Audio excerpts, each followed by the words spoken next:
يرفع هذا واحد هناك واحد صغير طيب شوفوا على راحت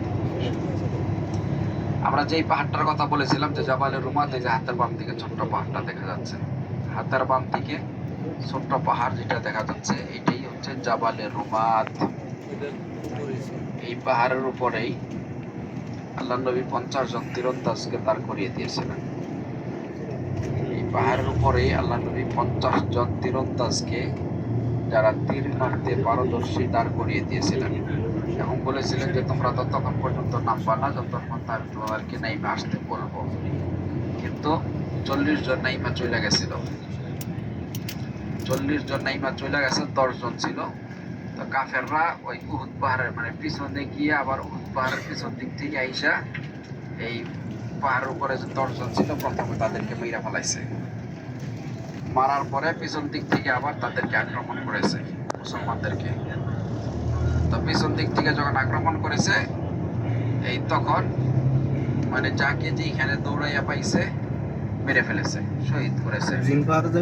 এইভাবে এই উহুদের যুদ্ধে 70 জন সাহাবীকে শহীদ করা হয়েছে, 70 জন সাহাবীকে শহীদ করা হয়েছে এই উহুদের ময়দানে বা উহুদের এই নুসরা।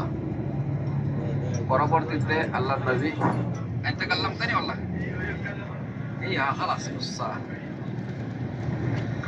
দেখেন আমাদের কিন্তু মানে অনিচ্ছাকৃত আসতে দেরি হয়ে গেছে।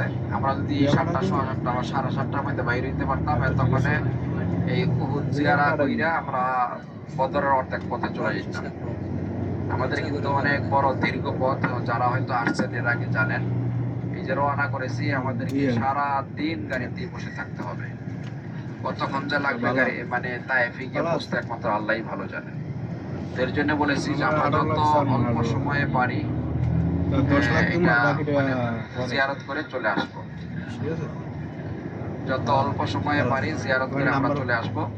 এখানে নামবেন, নামার পরে আমি আগে বললাম ইসলামকে কায়েম এবং দায়েম রাখার জন্য যারা যুদ্ধ করেছেন তাদের কবরকে জিয়ারত করা, তাদেরকে